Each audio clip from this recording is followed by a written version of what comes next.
네, 오늘 요한복음 개관 설교를 하려고 하는데요. 제가 작년 1년 동안 성경 한 주에 책 한 권씩 각 책별로 개관하는 설교를 했었습니다. 여러 차례 작년에 말씀을 드렸지만 우리가 하나님의 말씀을 좀 더 풍성하게 이해하기 위해서 주일 낮 예배 시간에 그렇게 좀 무리가 따른다는 생각을 하면서도 한 주에 책 한 권씩 말씀을 드렸었습니다. 작년 1년 동안 구약 39권을 그렇게 마쳤고 올해부터는 한 달에 매월 셋째 주에 한 달에 한 번만 그런 개관 설교를 하겠다 말씀을 드렸습니다. 그동안 누가복음까지 했고요. 오늘은 요한복음 차례가 되겠습니다. 또 이번 주 금요일부터 사경회 성경 본문이 요한복음이기 때문에 또 자연스럽게 사경회를 준비하는 그런 또 설교가 될 것 같기도 합니다. 오늘 좀 요한복음을 펴놓으시고 저와 함께 말씀을 들으면서 성경을 많이 찾아보면서 그렇게 말씀을 전하도록 하겠습니다. 요한복음의 저자가 누굴까요? 요한이겠죠. 그런데 사실은 이런 제목은 나중에 붙인 것이고 본래부터 있던 제목은 아닙니다. 사도 요한이 요한복음의 저자라는 주장에는 여러 가지 근거가 있습니다. 그 중에 오늘 두 가지만 좀 말씀을 드리려고 하는데, 한 가지는 초대교회 교부 가운데 이레니우스라는 사람이 자신의 기록을 남겼습니다. 사도 요한이 이 책의 저자다, 그런 기록을 남겼습니다. 그럼 이레니우스의 주장이 어느 정도 신빙성 있는 주장인가? 이레니우스의 스승의 이름이 폴리캅입니다. 폴리캅, 유명한 순교자 폴리캅. 그리고 폴리캅의 스승이 사도 요한입니다. 그러니까 사도 요한의 제자가 폴리캅이고 폴리캅의 제자가 이레니우스입니다. 그래서 이레니우스가 자기 스승에게 듣고 전한 말이기 때문에, 또 그 스승은 요한의 직접 제자이기 때문에 충분한 설득력이 있고 신뢰성이 있는 것이죠. 오늘 우리는 사실 대학에서 학생을 지도하고 해도 얼굴도 모르는 경우가 많죠. 내 제자다 이런 말하기가 애매한 경우가 많습니다. 옛날에는 그렇지 않습니다. 도제식 교육이었기 때문에 오랫동안 함께 살았기 때문에 많은 말을 들을 수가 있었죠. 그래서 폴리캅이 자기 스승이 기록한 저작물을 당연히 알고 있고 그것을 제자에게 전해준 것이기 때문에 충분히 신뢰할 수 있다, 그렇게 볼 수 있습니다. 두 번째 근거는 영국의 성서학자 웨스트코트란 사람이 요한복음에 등장하는 사랑하는 제자, 사랑하시는 제자, 이런 표현을 주목하기 시작했습니다. 한번 찾아볼까요? 요한복음 13장 23절 13장 23절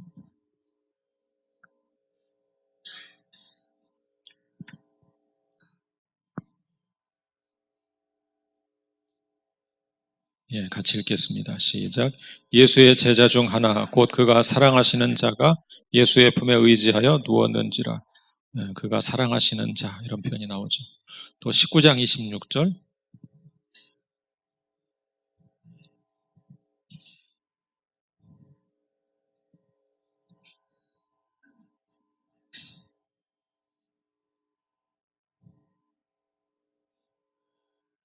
19장 26절 시작. 예수께서 자기 어머니와 사랑하시는 제자가 곁에 서 있는 것을 보시고 자기 어머니께 말씀하시되 여자여 보소서 아들이니이다 하시고, 여기도 사랑하시는 제자 이런 표현이 나오죠. 또 20장 2절 20장 2절 시작. 시몬 베드로와 예수께서 사랑하시던 그 다른 제자에게 달려가서 말하되 사람들이 주님을 무덤에서 가져다가 어디 두었는지 우리가 알지 못하겠다 하니, 예수께서 사랑하시던 다른 제자 이런 표현이 나옵니다. 또 21장 7절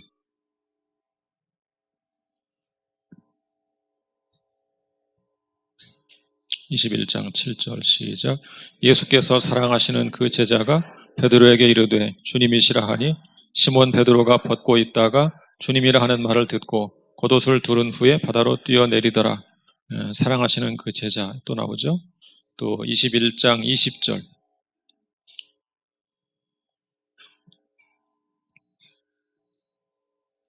21장 20절 시작.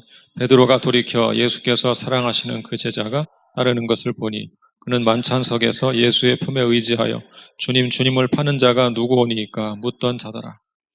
이런 그 사랑하시는 제자, 사랑하는 제자, 이런 표현에 주목하게 됐는데 본문에 암시된 정황을 보면 바로 이 사람이 요한복음의 기록자라는 것을 알 수 있습니다. 기록자가 마치 약간 제3자처럼 자기를 표현한 것이죠. 그래서 이 사람이 누구인가 정체를 밝히면 저자가 누구인지 알 수 있겠다 생각하고 5단계에 걸쳐 논증을 했습니다. 5단계. 첫 번째는 이 사람은 유대인이다. 왜냐하면 유대인들의 풍습을 많이 알고 있기 때문에 유대인이다 추정할 수가 있고, 유대인 중에 팔레스타인 유대인이다. 팔레스타인 출신. 왜냐하면 지리를 또 자세하게 알고 있기 때문에 그렇게 추정할 수가 있습니다. 또 세 번째는 목격자입니다. 목격자. 목격자가 아니라면 알 수 없는 내용들을 너무 많이 기록하고 있기 때문에 목격자다. 목격자 중에 사도라고 볼 수 있겠죠. 12사도가 등장하는 자리에 이 사람이 항상 같이 있습니다. 사도 가운데 누굴까? 사도 가운데 사도 요한이다. 그렇게 추정할 수 있죠. 베드로는 따로 베드로라고 이름이 나오고 있기 때문에, 요한만 이름이 나오지 않고 있기 때문에 바로 사도 요한이 이 책의 기록자다 하는 사실을 밝혀냈습니다. 그래서 초대 교부 이레니우스의 주장과 또 영국의 웨스트코트라는 학자의 논증을 통해서 우리는 요한복음의 저자가 사도 요한이다 이렇게 인정할 수가 있습니다. 저작 장소는 교회 전승에 따르면 요한복음은 에베소에서 기록된 것으로 추정됩니다. 지금의 터키 지역이 되겠습니다. 연대에 대해서 말씀을 좀 드리겠습니다. 현재 대부분의 학자들은 요한복음의 기록 연대를 90년에서 100년경, 1세기 말 정도로 추정합니다. 근데 19세기 말과 20세기 초에 성서 비평학자들은 요한복음의 연대를 2세기 중후반으로 추정한 적이 있었습니다. 그 당시에 독일의 튜빙겐학파라는 성서학파가 중심이 되어서 그런 주장을 펼쳤습니다. 논리적으로 설득력 있는 주장을 펼쳤습니다. 요한복음에 빛과 어둠이라는 이원론이 나옵니다. 빛과 어둠 이런 것이 나오는데 그런 이원론은 헬라 철학에서 영향을 받은 것이라고 보았습니다. 근데 헬라 철학에서 이원론은 2세기 중반에 발전한 것이기 때문에 영향을 받았다고 본다면 2세기 중반이나 후반이 될 것이다 이렇게 추정을 했습니다. 워낙 논리적으로 설득력 있게 주장을 했기 때문에 그 당시에는 별로 반박할 말이 부족했습니다. 근데 그렇게 되면 기록 연대가 2세기 중후반이 되면 자연스럽게 1세기 말에 죽은 사도 요한은 저자가 될 수 없는 그런 결론에 이르게 되죠. 근데 그때까지는 그렇게 해서 좀 보수적인 학계에서 밀리는 경향이 있었는데 20세기 초반에 일대 반전이 일어났습니다. 파피루스 52번이라는 사본이 발견됐습니다. 이 사본은 사실 사본의 내용상으로는 큰 가치가 있는 것이 아닙니다. 왜냐하면 아주 짧은 내용만 남아 있습니다. 고대 사본들이 온전히 남은 것도 있지만 아주 일부가 남은 것도 많습니다. 다 훼손되고 불타고 해서 조금만 남아 있는 것이죠. 요한복음은 18장에 31, 32, 33절, 37, 38절 5절만 있습니다. 그것도 다 있지가 않습니다. 여기저기 불에 타서 찢기고 없어지고 해서 글자가 반 잘리기도 하고 이런 것들만 남아 있습니다. 그러니까 사본의 내용상으로는 큰 가치가 없는 것인데 결정적인 가치는 바로 연대에 있습니다. 연대. 사본의 연대를 측정하기 시작했습니다. 그래서 결국은 125년경으로 측정이 됐습니다. 방사성 탄소연대 측정법으로 또 측정을 하고 또 필체를 가지고 분석을 해서 그런 결론을 내리게 됐습니다. 그러니까 125년경에 이집트에서 기록된 그런 사본으로 추정이 되었습니다. 근데 이제 기록된 곳이 어디라고 했죠? 처음 기록한 곳이 에베소, 터키 지역 상당한 거리가 있죠. 지금이야 금방 팩스로 보낼 수도 있고 인터넷으로 보낼 수 있지만 그런 시대가 아닙니다. 또 처음부터 멀리 보낼 목적을 가지고 있는 것이 아닙니다. 보통 어떻게 전달되냐면 대전 지역이라면 여기서 우리가 먼저 받아서 여러 장을 옮겨 씁니다. 그리고 한 장을 넘겨주면 이웃 마을에서 또 가져다가 옮겨 쓰고 넘겨주고 이런 식으로 전파가 되는 것이기 때문에 보통 그런 정도 거리까지 전달이 되려면 수십 년이 걸릴 수밖에 없습니다. 그래서 그렇게 볼 때 결국 요한복음의 기록 연대가 1세기 말이라는 것이 밝혀졌습니다. 그럼 궁금한 것이 있죠. 튜빙겐 학파가 주장했던 빛과 어둠 같은 이원론은 어떻게 된 것일까? 어디에서 나온 것일까? 20세기 중반에 쿰란 동굴에서 사회사본이 발견됐습니다. BC 1세기경에 기록된 사본, 구약 사본인데요. 이미 BC 1세기경에 기록된 사본들의 빛과 어둠 같은 이원론이 등장하기 시작했습니다. 그러니까 튜빙겐 학파학자들이 잘못 착각을 했던 것이죠. 그래서 결국은 그런 파피루스 52번 사본과 사회사본의 발견을 통해서 요한복음의 기록 연대가 1세기 후반이라는 것이 이제는 정설로 정립이 되었습니다. 저는 그런 학문의 세계를 보면서 우리가 논리적으로 추정할 만한 위험한 것인가 그런 생각을 했습니다. 그것은 추론일 뿐이죠. 항상 추론은 추론이고 가설은 가설일 뿐입니다. 증거가 나오기 전까지는 그것은 가설에 불과한 것이다. 그렇게 말할 수밖에 없습니다. 그래서 결국 이런 두 사본을 통해서 요한복음의 기록 연대는 1세기 말로 확정이 됐습니다. 자, 기록 목적을 보겠습니다. 우리 다시 한번 20장 31절을 보겠습니다.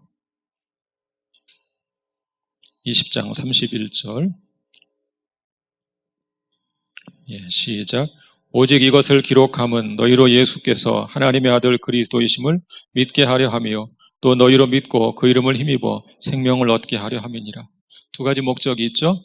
예수께서 하나님의 아들 그리스도이심을 믿게 하는 것, 또 믿고 그 이름을 힘입어 생명을 얻게 하는 것. 두 가지입니다. 자, 요한복음과 공관복음의 차이점을 조금 말씀을 드리겠습니다. 공관복음이라는 말은 공관, 같은 관점으로 본 복음서. 그래서 마태, 마가, 누가 세 권을 가리킵니다. 자, 공관복음과 비교해서 요한복음에 생략된 것들이 있습니다. 예를 들면 비유, 또 변화산 사건, 주의 만찬의 제정, 귀신 축출, 시험, 많은 기적들, 또 천국 이런 개념들이 요한복음에 생략되어 있습니다. 공관복음의 중심 주제가 천국이라면 요한복음의 중심 주제는 영생이다. 이렇게 말할 수 있습니다.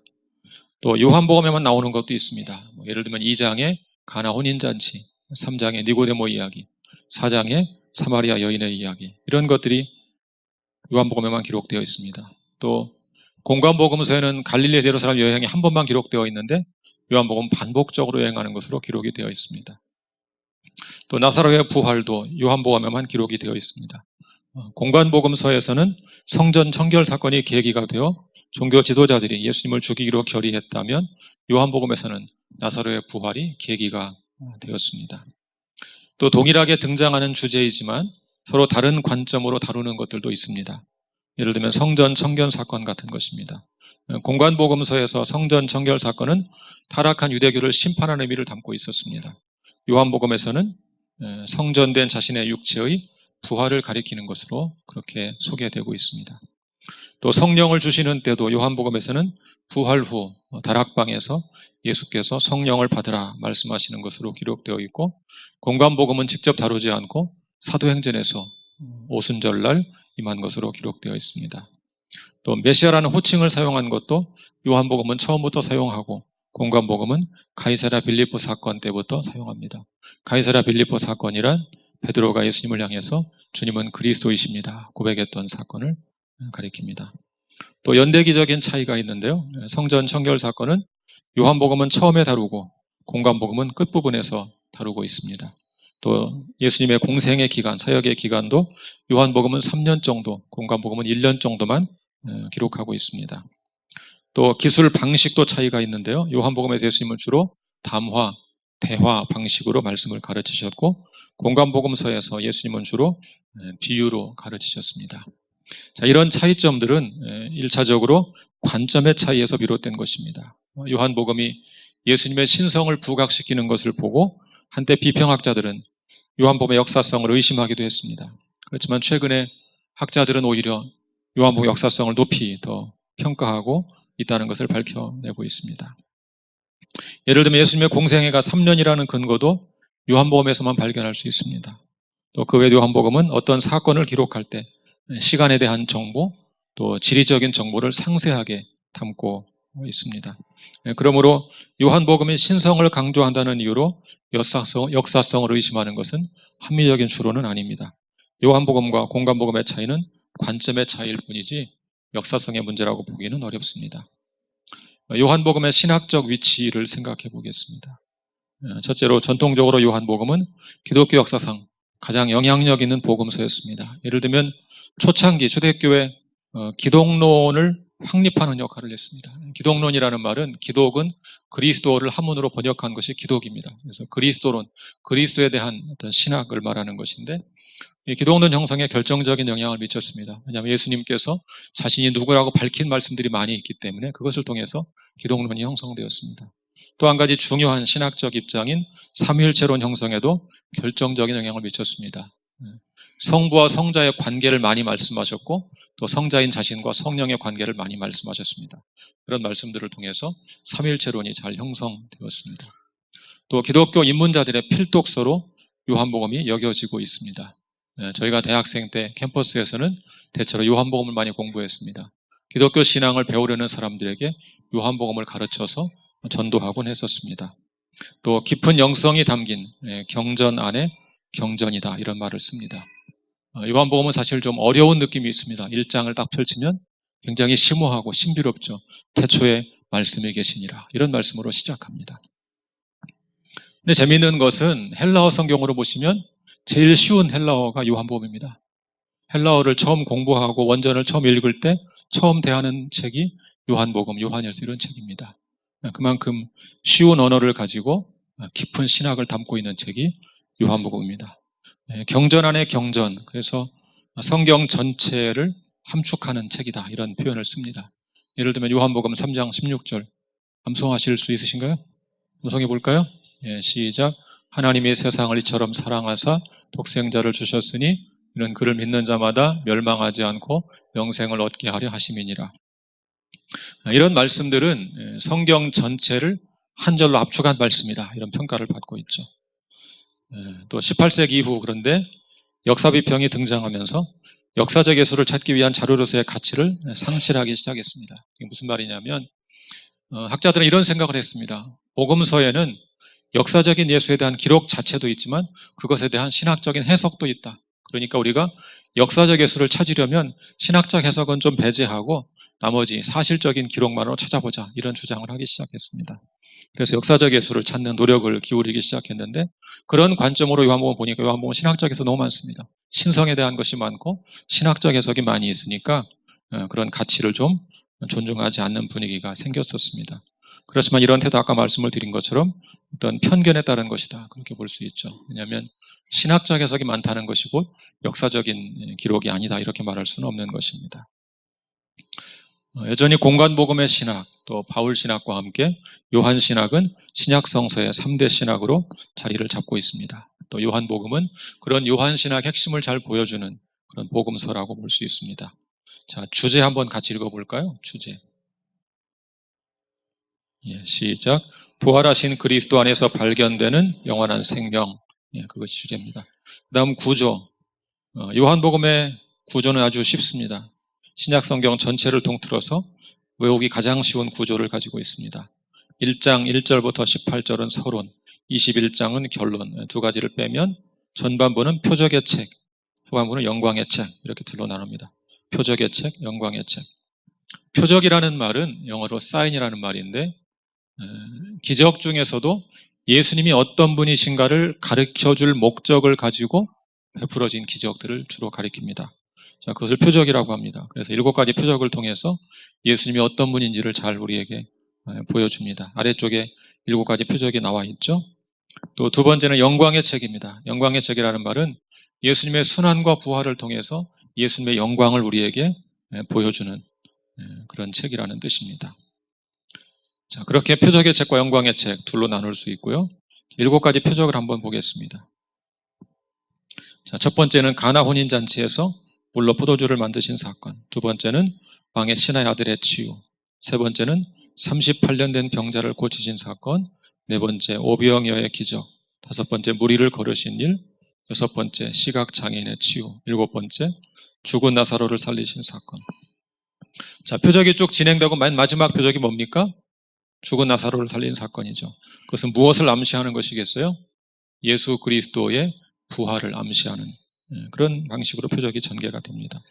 또 한 가지 중요한 건 7가지 에고 에이미 그 말은 영어로 I am 우리말로 나는 무엇이다 그런 말입니다. 7번에 걸쳐 예수님께서 자신을 소개하셨습니다. 한번 같이 읽어보죠. 자, 시작. 나는 생명의 떡이다. 나는 세상의 빛이다. 나는 양의 문이다. 나는 선한 목자다. 나는 부활이요 생명이다. 나는 길이요 진리요 생명이다. 나는 참 포도나무다. 자, 이제 신학적 주제를 몇 가지 생각해 보겠습니다. 첫 번째는 기독론입니다. 기독론은 요한복음에서 가장 중요한 신학입니다. 다른 신학들, 종말론, 성령론, 교회론 등은 모두 기독론과 밀접한 관련을 맺고 있습니다. 공관복음서의 기독론은 예수님의 인성에 초점을 맞추거나 아니면 인성과 신성을 함께 다룹니다. 반면 요한복음의 기독론은 주로 신성에 초점을 맞추고 있습니다. 요한복음의 기독론을 가장 잘 보여주는 말씀은 위 언급한 7가지 에고 에이비입니다. 예수님은 생명의 떡이고 세상의 빛이고 양의 문이고 선한 목자이고 부활이고 생명이고 길과 진리와 생명이며 참 포도나무이다. 7가지 자기 계시입니다. 그 외에도 요한복음은 예수님을 성육신한 말씀, 인자, 하나님의 아들, 인격화된 지혜, 모세와 같은 선지자 이렇게 다양하게 소개하죠. 요한복음 기독론을 중요하게 다루는 것은 하나님 아버지와 아들 예수의 관계입니다. 관계. 자, 어떤 관계로 소개되고 있을까요? 첫째로 아버지와 아들은 하나이다 라고 소개합니다. 아버지와 아들은 하나이다. 자, 10장 30절 볼까요? 10장 30절.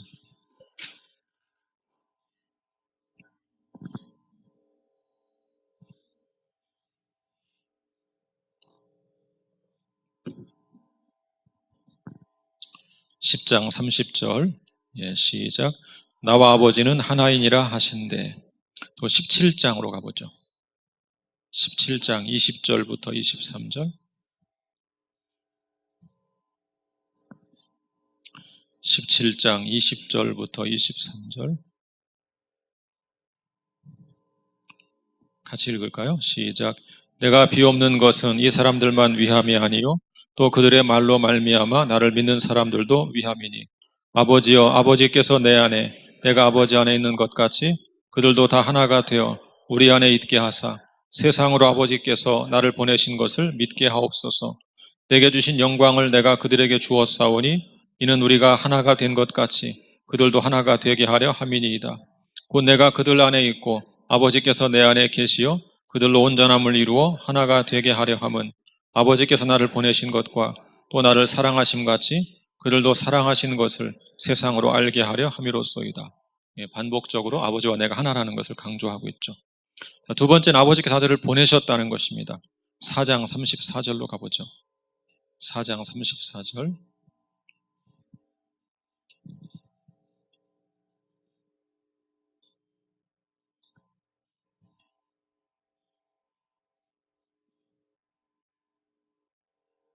(4장 34절) 시작. 예수께서 이르시되 나의 양식은 나를 보내신 이의 뜻을 행하며 그의 일을 온전히 이루는 이것이니라. 나를 보내신 이의 뜻을 행하는 것이다. 그렇죠.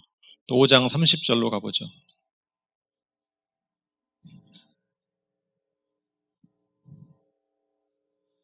5장 30절 시작. 내가 아무것도 스스로 할 수 없노라. 듣는 대로 심판하노니 나는 나의 뜻대로 하려 하지 않고 나를 보내신 이의 뜻대로 하려 함으로 내 심판은 의로우니라.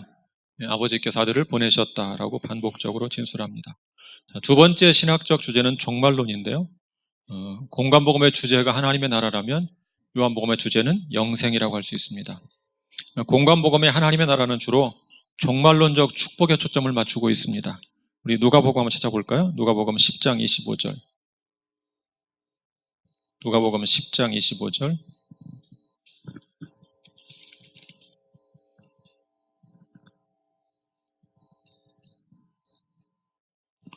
누가복음 10장 25절.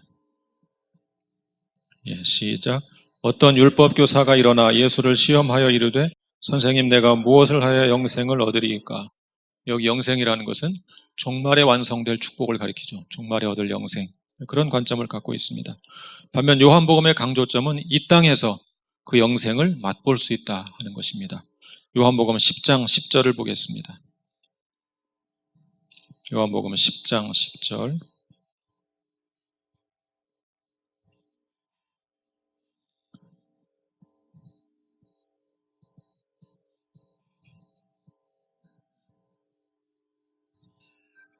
요한복음 10장 10절.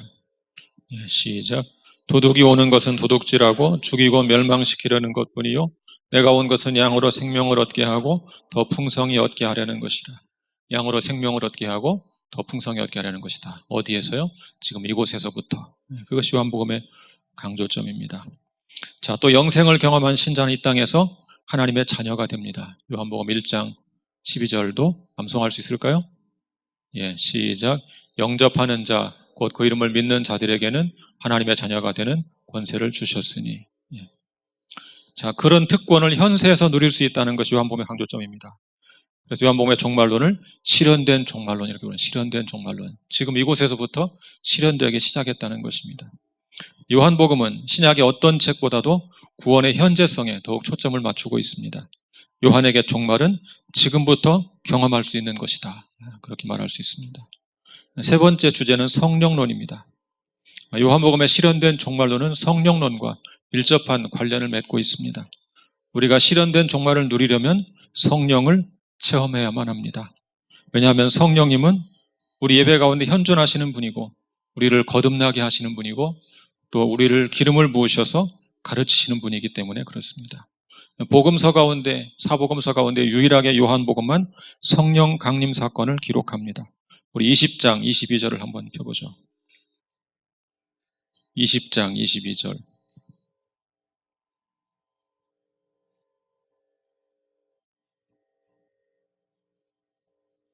20장 22절. 시작. 이 말씀을 하시고 그들을 향하사 숨을 내쉬며 이르시되 성령을 받으라. 선교의 사명을 부여하시면서 부활하신 후에 선교의 사명을 부여하시면서 성령을 받으라. 그렇게 말씀하셨습니다. 이미 7장에서 성령 강림을 예언하셨고 그 예언이 부활 후에 성취된 것입니다. 그래서 성령 강림은 예수님의 부활과 함께 시작되어서 오순절에 완성되었다. 그렇게 말할 수 있습니다. 네 번째 마지막 주제는 교회론입니다. 요한복음에는 교회, 하나님의 나라 혹은 새 이스라엘 이런 교회론적 용어가 직접적으로 등장하지는 않습니다. 그렇지만 다른 용어와 다른 개념을 통해서 간접적으로 교회론을 표현하고 있습니다. 예를 들면 포도나무와 가지의 비유를 통해서 새로운 하나님의 백성을 우리에게 소개합니다. 또 새 계명을 주는 말씀을 통해서 제자 공동체의 존재를 암시합니다. 또 진리의 성령이 오실 것을 말씀하시면서 성령 공동체를 암시합니다. 이런 말씀들을 통해 우리는 요한복음의 교회론을 나름대로 추론할 수 있습니다. 그게 세 가지로 좀 정리할 수 있는데요. 첫째로 요한복음의 교회론은 철저히 그리스도 중심적입니다. 목자와 양의 비유, 포도나무와 가지의 비유에서 예수님은 자신을 목자로 또 포도나무로 소개하십니다. 둘째로 요한복음의 교회론은 그리스도와 신자의 이 개인적인 관계를 중요하게 여깁니다. 목자는 양을 알고 양은 목자를 안다. 그런 개인적인 관계를 중요하게 여깁니다. 셋째로 요한복음의 교회론은 차별이 없는 민주적인 혹은 평등한 모습을 우리에게 보여줍니다.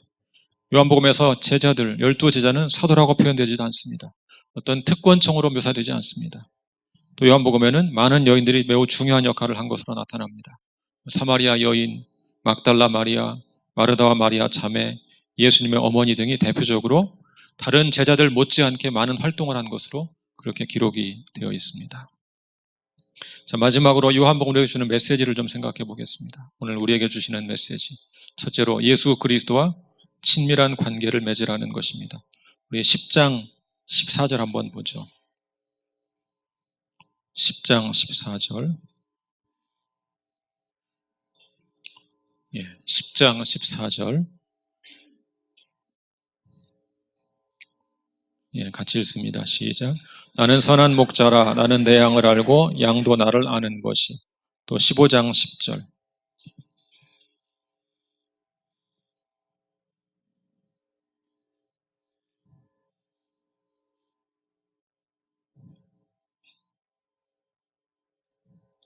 15장 10절 시작.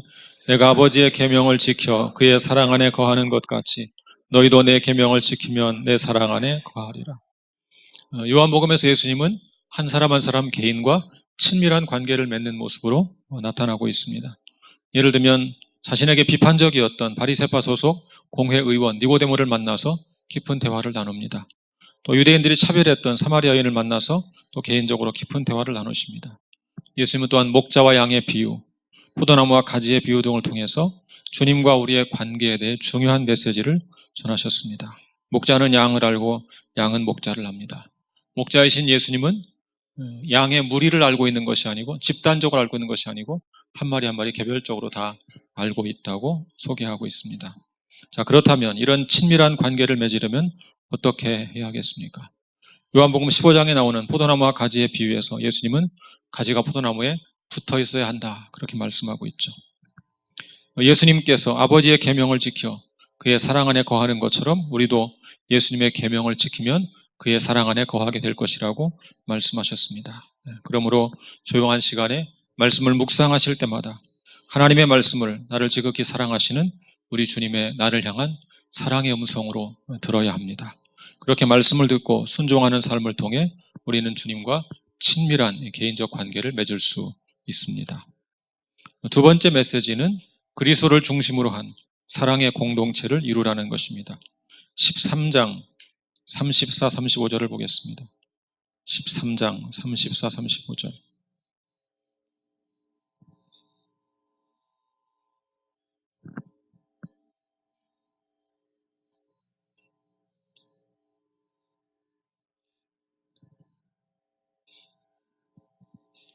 같이 읽을까요? 시작. 새 계명을 너희에게 주노니 서로 사랑하라. 내가 너희를 사랑한 것 같이 너희도 서로 사랑하라. 너희가 서로 사랑하면 이로써 모든 사람이 너희가 내 제자인 줄 알리라. 요한복음은 예수님과의 개인적인 관계를 강조하지만 형제 사랑으로 맺어진 공동체에 대한 강조점도 놓치지 않습니다. 예수님은 교회를 이루고 있는 성도들의 내적 사랑을 강조합니다. 내가 너희를 사랑한 것 같이 너희도 서로 사랑하면 이로써 모든 사람이 너희가 내 제자인 줄 알 것이다 말씀하셨습니다. 우리 믿는 사람들이 서로 사랑하면 세상 사람들이 우리를 예수님의 제자라고 인정한다는 말입니다. 세상 사람들의 사랑은 대체로 혈연과 지연과 학연을 기초로 이루어집니다. 예수님의 제자들은 단지 예수님을 사랑한다는 그 한 가지 이유만으로 서로를 사랑하는 것입니다. 우리가 그렇게 조건 없이 서로 사랑하면 세상 사람들은 우리를 예수 그리스도의 제자라고 인정하게 될 것입니다. 그 사랑이 결국은 복음 전도와 선교의 열매를 맺게 할 것입니다. 마지막 세 번째 교훈은 제도적 교회가 아닌 초기 공동체적 교회를 추구하라는 것입니다. 바울 서신의 경우 어느 정도 교회의 직제를 다룹니다. 감독이 있고 집사가 있고 또 그런 교회의 제도와 질서를 존중하라고 당부합니다. 물론 이런 제도적 교회 또 제도적 질서를 지키는 것은 중요한 문제입니다. 그렇지만 요한복음은 그런 메시지보다는 교회의 원형적 모습을 더욱 따르라고 강조하고 있습니다. 그러면 무엇이 교회 원형적 모습이겠습니까? 단순합니다. 요한복음에 따르면 교회 원형적 모습은 한 사람 한 사람이 예수 그리스도와 친밀한 관계를 맺고 그런 제자가 서로 사랑하는 그런 공동체를 이루는 것입니다. 그것이 교회의 원형적인 모습입니다. 교회 제도가 불필요하다는 이야기가 아닙니다. 우리 교회도 기독교 한국 침례회라는 한 교단에 속한 분명한 제도권의 교회입니다. 그러나 제도권 교회는 언제나 부작용이 있을 수 있다는 것을 기억하셔야 합니다. 비록 제도권에 속한 교회일지라도 제도화된 교회 부작용을 답습하지 말고 교회 원형을 추구하기 위해 부단히 노력해야만 합니다. 초기 교회는 이런 제도가 별로 없었죠. 혼란이 발생하자 질서를 세우기 위해 직분을 만들고 제도를 만들었습니다. 그렇지만 그런 직분과 제도가 심각한 부작용을 낳았죠. 그것은 바로 직분과 제도가 계급화되기 시작한 것입니다. 목회자와 평신도가 마치 계급처럼 구분이 되기 시작했습니다. 다시 목회자들도 평사제와 주교의 구분이 생겼습니다. 그러다 결국은 지금 가톨릭처럼 교황부터 시작해서 추기경, 주교, 평사제, 또 수녀 이런 식으로 쭉 평신도까지 계급적인 구분이 생겼습니다. 개신교는 종교개혁을 통해 이런 계급적인 직분 제도를 많이 타파했지만 여전히 직분을 계급처럼 이해하는 것은 완전히 고치지 못했습니다. 다시 말씀드리지만 제도와 조직이 완전히 불필요한 것은 분명히 아닙니다. 그러나 교회가 제도화되면 그때부터 초기의 생명력을 상실할 가능성이 높아진다는 것을 명심하셔야 합니다. 그러므로 끊임없이 우리 자신을 돌아보며 제도화된 교회가 아니라 초창기 신약성서에 나타난 공동체적 교회를 이루기 위해서 힘써야만 합니다. 사랑하는 성도 여러분, 오늘 우리에게 주신 요한복음 메시지를 여러분 주목할 수 있기를 바랍니다. 먼저 예수님과 개인적으로 친밀한 관계를 맺기에 힘쓰시기 바랍니다. 예수님과 내가 개인적으로 관계를 맺지 못하면 사실은 우리가 공동체를 이루는 것도 전혀 가능하지 않습니다. 주님의 말씀에 순종하는 삶을 통해 예수님 안에 거하기를 힘쓰시는 여러분들이 될 수 있기를 바랍니다. 또 예수님과의 친밀한 그런 관계에 기초하여 성도 간에 서로 사랑하는 공동체를 세워나갈 수 있기를 바랍니다. 우리가 서로 사랑할 때 세상 사람들은 우리를 예수님의 제자로 인정하게 될 것입니다. 마지막으로 그렇게 서로 사랑하는 교회, 그런 모습을 통해서 제도화된 교회의 모습에 안주하지 말고 초기에 공동체적 교회를 이루는 일에 더욱 힘쓸 수 있기를 바랍니다. 그래서 우리 교회가 제도화된 교회를 넘어서 예수의 생명을 나누는 공동체적 교회가 될 수 있기를 주님의 이름으로 축원합니다. 같이